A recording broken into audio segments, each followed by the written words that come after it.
नमस्कार। आप सभी का शासकीय गजानन अग्रवाल स्नातकोत्तर महाविद्यालय की स्वाध्याय कक्षाओं में स्वागत है। मैं डॉक्टर दीपेश मिश्र आप सभी के बीच बीए प्रथम सेमेस्टर की इकाई 1 हिंदी साहित्य का इतिहास विषय को लेकर उपस्थित हुआ हूं। जैसा कि मैंने पहले ही वीडियो में आपसे बात की है हिंदी साहित्य के पाठ्यक्रम पर, क्योंकि पाठ्यक्रम हम समझ चुके हैं और आज हमें हिंदी साहित्य का इतिहास पढ़ना है। और मैंने आपसे पहले ही परिभाषा में बात कर ली है कि हिंदी साहित्य का इतिहास क्या होता है। फिर भी मैं दोबारा हिंदी साहित्य के इतिहास की परिभाषा पर बात करने जा रहा हूं। क्या आप लोगों ने उस बातों को ध्यान दिया पहली वीडियो में कि हिंदी साहित्य का इतिहास होता क्या है? हिंदी साहित्य का इतिहास आचार्य रामचंद्र शुक्ल ने उसकी एक परिभाषा दी है।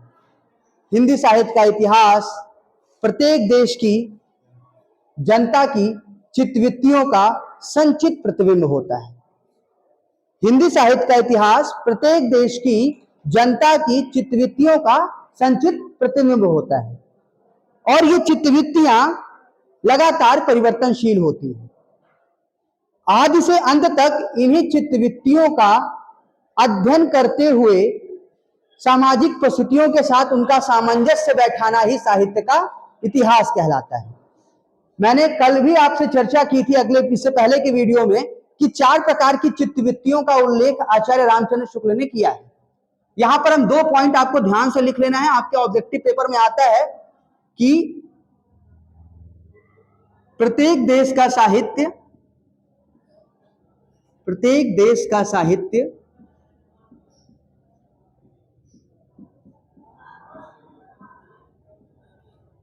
जनता की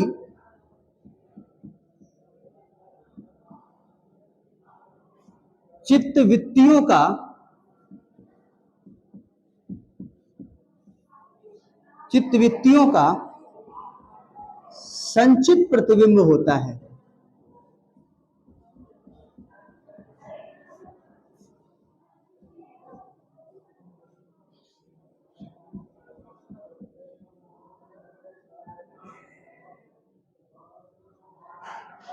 ये कथन आपको परीक्षा में हूबहू ऐसे ही मिल जाएगा। 1 नंबर में ये प्रश्न आते हैं बहुविकल्पीय में कि प्रत्येक देश का साहित्य जनता की चित्तवृत्तियों का संचित प्रतिबिंब होता है। हो सकता है कि आपके क्वेश्चन में इतना चीज ना लिखा हो कि प्रत्येक देश का साहित्य, लेकिन ये जो पार्ट आपको लिखा है जनता की चित्तवृत्तियों का संचित प्रतिबिंब होता है, यह किस विद्वान का कथन है, किसने हिंदी साहित्य के इतिहास की परिभाषा दी कि जनता की चित्तवृत्तियों का संचित प्रतिबिंब होता है? तो ये आचार्य रामचंद्र शुक्ल ने दी है। आपको ये ध्यान रखना है, आचार्य रामचंद्र शुक्ल।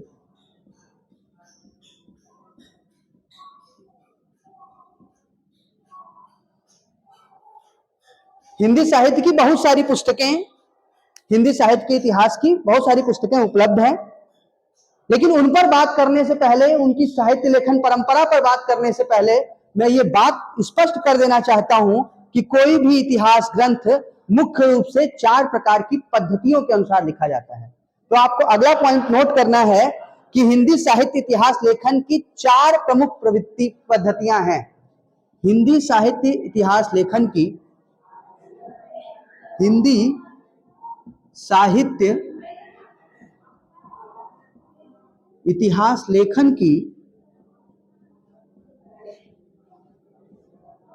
लेखन की 4 प्रमुख प्रवृत्ति पद्धतियां हैं।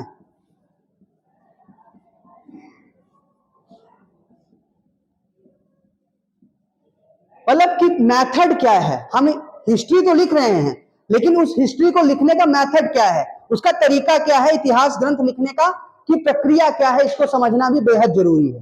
तो हिंदी साहित्य इतिहास लेखन की 4 पद्धतियां सर्वाधिक चर्चित हुई और उन्हीं के आधार पर हिंदी साहित्य के विभिन्न प्रकार के इतिहास ग्रंथ हमारे सामने उपलब्ध हैं।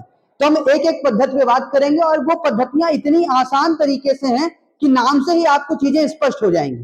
तो पहली पद्धति का नाम लिख लीजिए, वर्णा अनुक्रम पद्धति।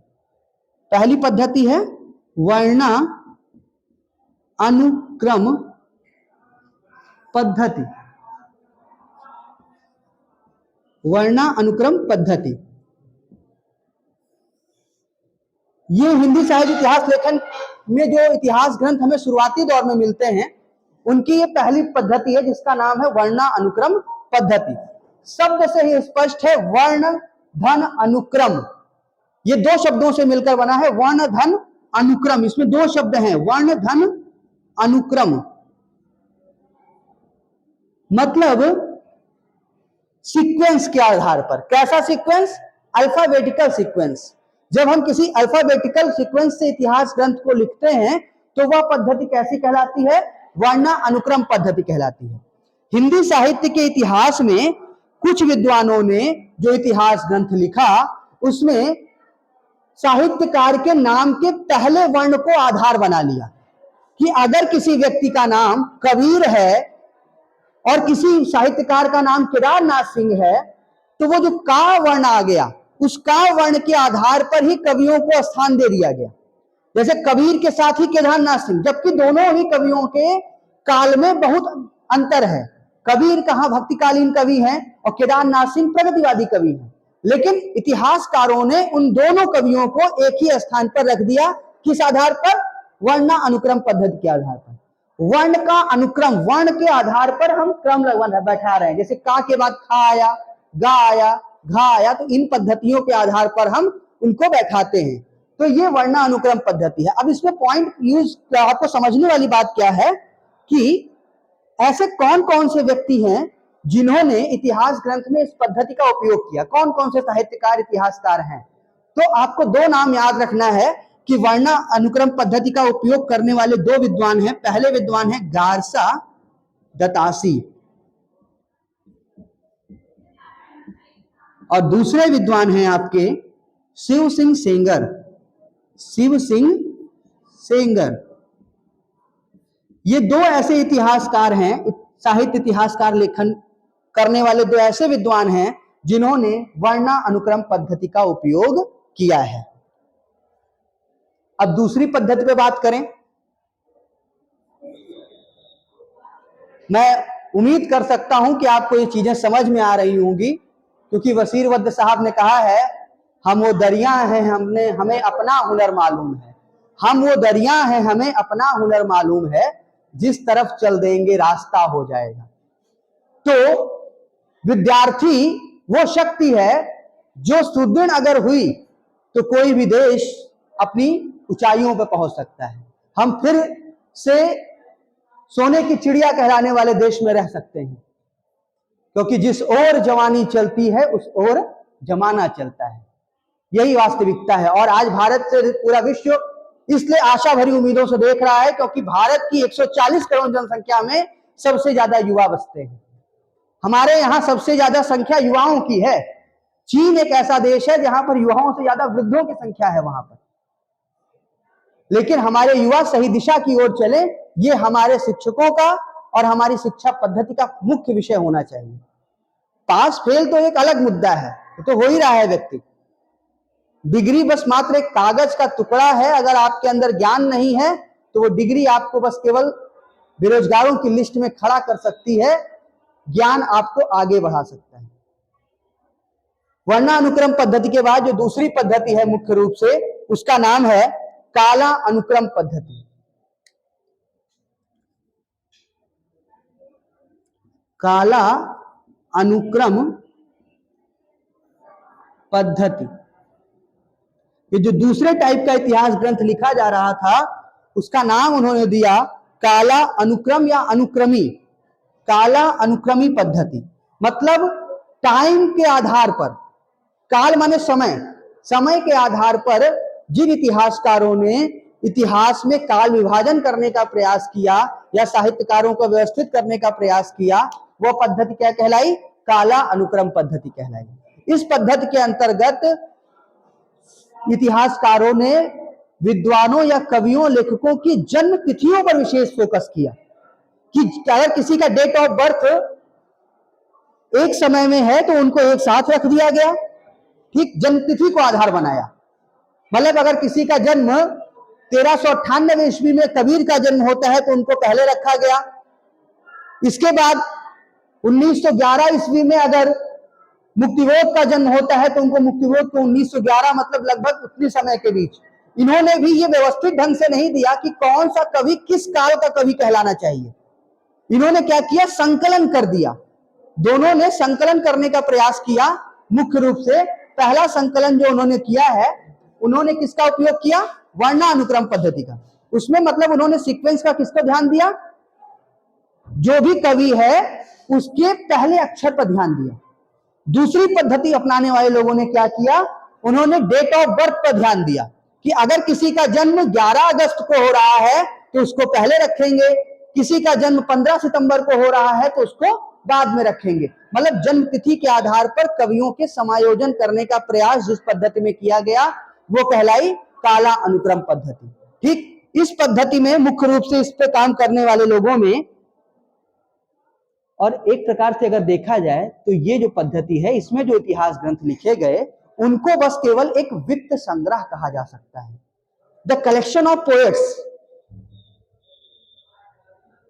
This is not a particular historical thing, only the collection of poets. कवियों का संकलन कर रहे हैं मात्र। किसी कवि का जन्म कहां हुआ उसको एक जगह ले आए, किसी दूसरे कवि का जन्म किसी समय में हुआ लेकिन उसका समय पीरियड उसके बाद है, उसको रख दिया। भले उनकी रचनाओं की विचारधारा में बहुत अंतर हो, किसी की विचारधारा भक्ति रचना रचने की हो और किसी की विचारधारा सामाजिक यथार्थ प्रस्तुत करने की हो, उन दोनों कवियों को एक साथ रखना न्याय उचित नहीं प्रतीत होता। लेकिन शुरुआती इतिहासकारों ने इसी पद्धति का उपयोग किया जिसको कहा गया काला अनुक्रम पद्धति। इसके मुख्य रूप से दो लोगों का नाम हम लिख सकते हैं, डॉक्टर जॉर्ज ग्रियर्सन। इसमें दो इस तरह का इतिहास ग्रंथ लिखने वाले विद्वानों में दो नाम है। पहला है डॉक्टर जॉर्ज ग्रियर्सन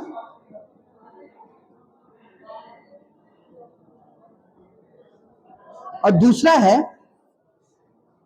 मिश्र बंधु। मिश्र बंधु, ये दो प्रकार के इतिहास ग्रंथ लिखने वाले विद्वान हुए।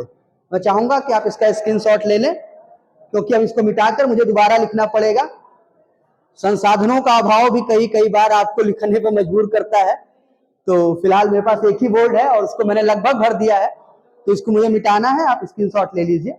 फिलहाल दो चीजें अभी तक समझ गए, दो पद्धतियां आपके दिमाग में आ गई। सबसे महत्वपूर्ण बात कि हिंदी साहित्य का इतिहास क्या होता है। हिंदी साहित्य का इतिहास वह इतिहास ग्रंथ है जिसमें साहित्य जनता की चित्तवृत्तियों के अनुरूप लिखा गया हो।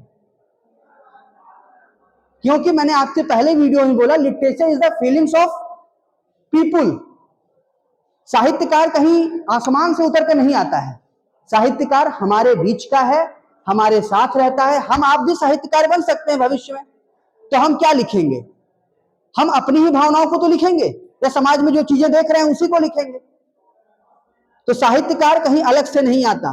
साहित्य एक भावना को व्यक्त करने का सहज एवं सरल माध्यम है। जब आप दुखी होते हैं तो आपको दुख से भरी हुई कविताएं पढ़ने में आनंद आता है। जब आप प्रसन्न होते हैं तो आपको प्रेम कविताएं पढ़ने में आनंद आता है। जब आप समाज की चिंता कर रहे होते हैं तो आपको वैसी कविताएं पढ़ने में आनंद आता है। तो साहित्य जो शुक्ल जी ने परिभाषा दी वो बेहतर परिभाषा है कि साहित्य जनता की चित्तवृत्तियों का प्रतिबिंब है। The literature is the reflection of human feelings. जैसे जैसे परिस्थितियां बदलेंगी, अब जैसे कोई व्यक्ति साहित्यकार है, किसी राजनीतिक पार्टी से जुड़ गया, तो वो जितनी भी कविताएं, कहानी, उपन्यास लिखेगा वो कोशिश ना चाहते हुए भी कहीं ना कहीं उस राजनीतिक विचारधारा का प्रभाव उसके साहित्य पर दिखाई देने लगेगा। कोई व्यक्ति अगर कोई साहित्यकार है और किसी धर्म विशेष पर विशेष महत्व रखता है तो वो उसके साहित्य में कहीं ना कहीं उस धर्म की बड़ाई, उस धर्म की प्रशंसा ही उसके साहित्य में दिखाई देगी। शुक्ल जी ने 4 प्रकार की साहित्यिक चित्तवृत्तियों के बारे में बात की थी। मैंने पहले वीडियो में बताया, मैं फिर से दोहरा दे रहा हूं। 4 प्रकार की चित्तवृत्तियां बताई। पहला, सामाजिक चित्तवृत्ति, क्योंकि मनुष्य एक सामाजिक प्राणी है। वो समाज में, जिस समाज में रहेगा उस तरह की भावनाएं उसके मन में अवश्य रहेंगी। सामाजिक चित्तवृत्ति, आप अगर गरीब परिवार में रह रहे हैं, गरीब बस्ती में रह रहे हैं, तो कहीं ना कहीं आप उस गरीबी को झेल रहे हैं, देख रहे हैं, समझ रहे हैं, तो आप उसी प्रकार की भावनाओं से जुड़ी हुई ग्रंथ को लिखने का प्रयास करेंगे। इसलिए आपकी सामाजिक पृष्ठभूमि बहुत महत्व रखती है। जो अगला पॉइंट है आपका, ये दो हो गया। तीसरा जो सामाजिक तीसरी जो पद्धति है,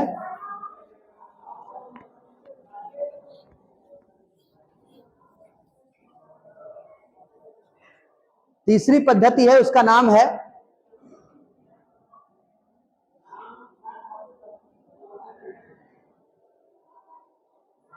वैज्ञानिक पद्धति।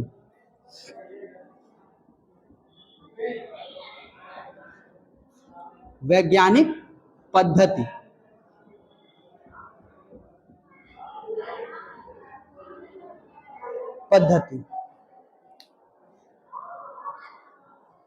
यह वह पद्धति है जिसमें इतिहासकार, जो साहित्य का इतिहास लिख रहा है जो व्यक्ति, वो निष्पक्ष और तटस्थ होकर अपने विचारों को प्रस्तुत करता है वैज्ञानिक पद्धति में।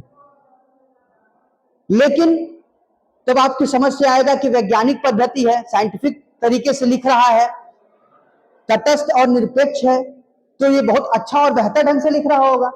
ऐसा नहीं है, क्योंकि वैज्ञानिक पद्धति में इन्होंने क्या करते हैं, ये मुख्य रूप से तथ्यों का संकलन करते हैं, फैक्ट कलेक्शन कर रहे होते हैं केवल। और फैक्ट कलेक्शन कर लेने से साहित्य का इतिहास नहीं लिखा जा सकता। इसलिए वैज्ञानिक पद्धति कि अगर उसकी समुचित व्याख्या आप नहीं कर रहे हैं, केवल फैक्टों का कलेक्शन कर रहे हैं, ठीक है, केवल तथ्य संकलन कर रहे हैं, तो वह इतिहास ग्रंथ व्यवहारिक और उच्च कोटि का इतिहास ग्रंथ नहीं बन सकता। तो ये जो वैज्ञानिक पद्धति है, इसमें अगर आपने एक नाम सुना होगा, एक इतिहास ग्रंथ लिखा गया हिंदी साहित्य का वैज्ञानिक इतिहास, डॉक्टर गणपति चंद्र गुप्त। डॉक्टर गणपति चंद्र गुप्त, इसमें आप एक नाम लिख सकते हैं, ये एक विद्वान है जिन्होंने इस पद्धति का उपयोग किया, डॉक्टर गणपति चंद्र गुप्त।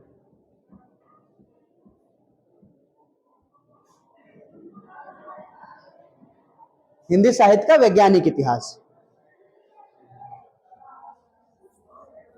इसके बाद जो चौथी और सबसे महत्वपूर्ण पद्धति है, इसको कहते हैं विधेयवादी पद्धति।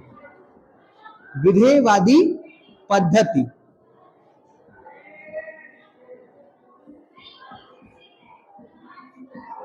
विधेयवादी पद्धति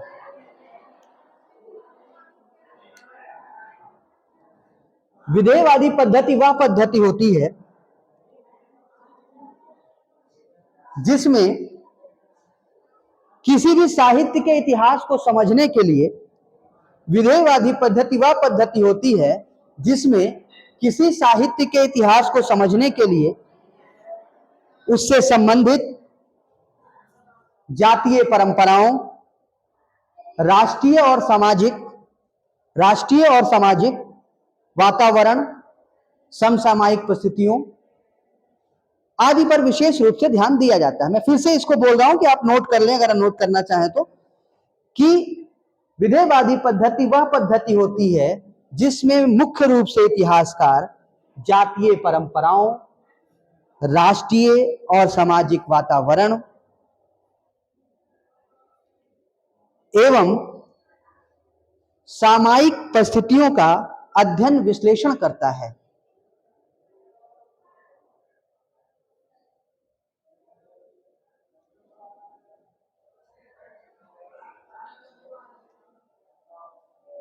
विधेयवादी पद्धति का मुख्य प्रयोग सबसे पहले एक फ्रेंच विद्वान थे, फ्रेंच विद्वान टेन ने इसका प्रयोग किया है। ठीक है, विद्वान टेन ने विधेयवादी पद्धति का उपयोग किया। इन्होंने यही सिद्धांत दिया, विधेयवादी सिद्धांत, और इन्होंने बताया कि विधेयवादी सिद्धांत में 3 बिंदुओं पर ज्यादा इन्होंने फोकस किया, 3 शब्दों पर। वो शब्द थे जाति, वातावरण और क्षण विशेष। इसमें इन्होंने 3 बिंदुओं पर फोकस किया है, जाति, वातावरण और एक शब्द दिया इन्होंने क्षण विशेष। अर्थात इस पद्धति पे जो व्यक्ति इतिहास ग्रंथ लिख रहा होता है वो तथ्यों को तो संकलित करता है, क्योंकि भाई फैक्ट तो वो उठाएगा ही कहीं ना कहीं से, लेकिन उन तथ्यों को इन 3 बिंदुओं पर ध्यान रखते हुए केंद्रित करता है, उनका अध्ययन विश्लेषण करता है। इस पद्धति का उपयोग करने वाले हिंदी में बहुत सारे विद्वान हुए, लेकिन सबसे पहला और व्यवस्थित ढंग से इसका प्रयोग किया है तो एक बड़ा नाम आचार्य रामचंद्र शुक्ल। आचार्य रामचंद्र शुक्ल।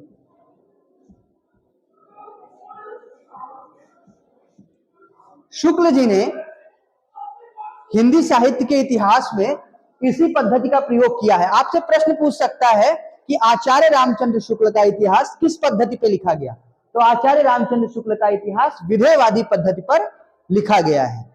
ये पद्धतियां मैंने आपको बताई, ये किसी भी इतिहास लेखन की परंपरा को पढ़ने से पूर्व इसको जानना बहुत उपयोगी है, क्योंकि हम देखते हैं कि शुरुआती इतिहास ग्रंथ आपके पास बहुत सारी पुस्तकें उपलब्ध हैं, लेकिन आपको यही नहीं पता कि इनमें मूल अंतर क्या है।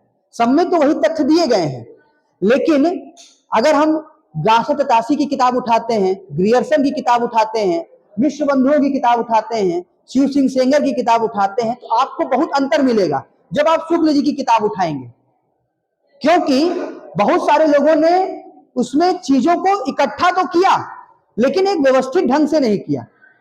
इसीलिए किसी भी कार्य को करने से पूर्व उसका सही विश्लेषण करना आवश्यक है। अगर आपको चाय बनाना आता है तो चाय बनाने की प्रक्रिया में क्या है, पहले आप पानी खौला रहे होते हैं, फिर उसमें लोग चाय पत्ती डालते हैं, अदरक डालते हैं, ये सारी चीजें। अब क्या होता है, कुछ लोग सब इकट्ठे डाल देते हैं, ठीक, बनेगी तो चाय ही, लेकिन स्वाद में फर्क आ जाता है।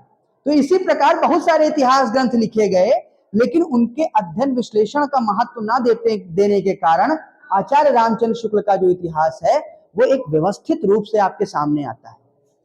ठीक, ये पद्धतियां हो गई। अब मैं 2-4 क्वेश्चन आपसे पूछूंगा, उसके पूरे वीडियो को खत्म होने के बाद जिसका उत्तर आप कमेंट में आप हमें देंगे। अब ये हो गई आपकी पद्धति, जो मूल बिंदु था। अब अगला पॉइंट है हिंदी साहित्य इतिहास लेखन की परंपरा। हम भारतीय लोग हैं, परंपरा में विशेष विश्वास रखते हैं, और परंपरा ही हमें एक तरीका बताती है जीवन जीने का।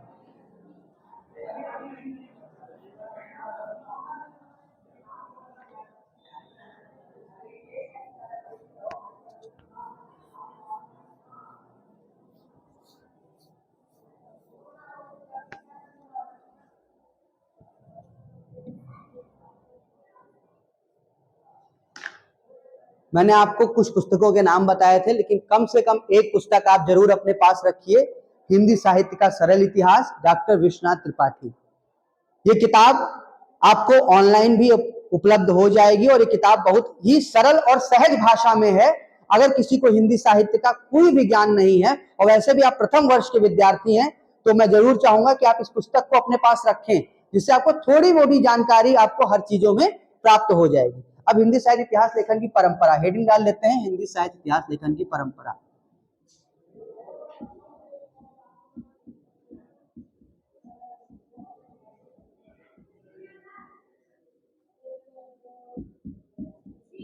इतिहास लेखन की परंपरा।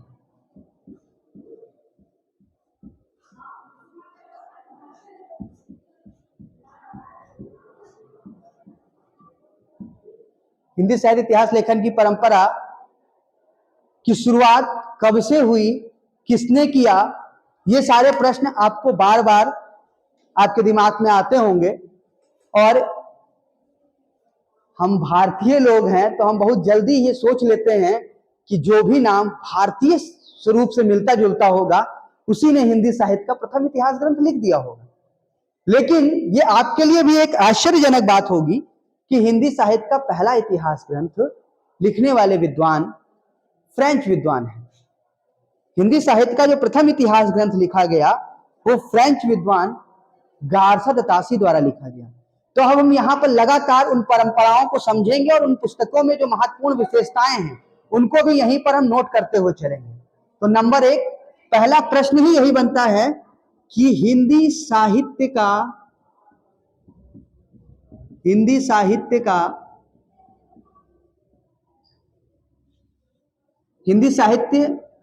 लेखन का सूत्रपात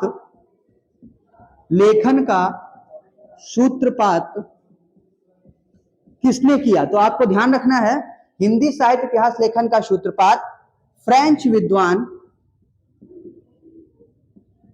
विद्वान गार्सा दतासी ने किया। गार्सा दतासी ने किया।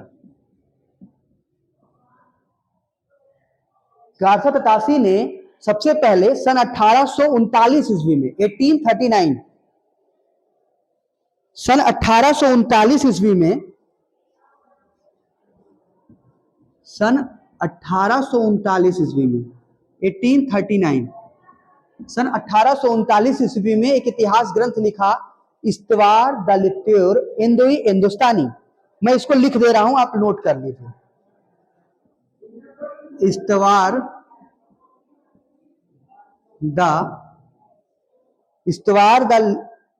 द ला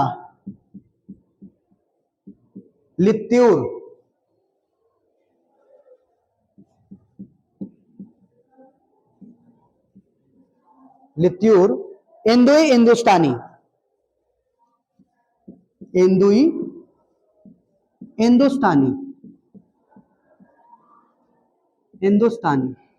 अब ये फ्रेंच भाषा में है, इसलिए इसकी भाषा थोड़ा सा आपको देखने में लग रहा होगा क्या क्या लिखा है। इस्तवार द लिट्यूर इंदोई हिंदुस्तानी। ये 1839 में जब ये इतिहास ग्रंथ आया तो ये मूलतः 2 भागों में प्रकाशित हुआ था। इस समय इसके कितने भाग थे? 2 भाग। ये जो इतिहास ग्रंथ है इसके 2 भागों में प्रकाशित। पॉइंट नोट करते चलिएगा, 2 भागों में प्रकाशित हुआ 1839 में। पहला पॉइंट ये मिल गया कि इस्तवार द लिट्यूर इंदोई हिंदुस्तानी कितने भागों में प्रकाशित हुआ? 2 भागों में 1839 में। इसके बाद इस इतिहास ग्रंथ का द्वितीय भाग भी प्रकाशित होता है। ठीक है, प्रथम और द्वितीय भाग तो ये हो गया 2 भागों में प्रकाशित। ठीक, और इस इतिहास ग्रंथ का जो अगला पार्ट प्रकाशित होता है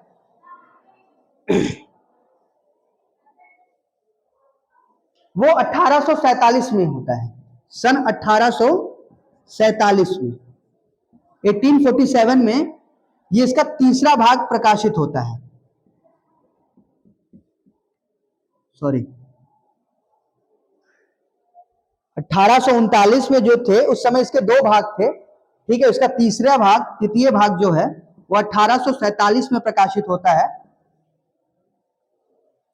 इस इतिहास का एक संस्करण भी आया। ये संस्करण का मतलब समझ लीजिए क्या है, एडिशन। ठीक है, मतलब कोई भी जो भी पद्धति, जो भी इतिहास ग्रंथ आया, जैसे आपके सामने अगर मैं कहूं तो मेरे सामने एक पुस्तक,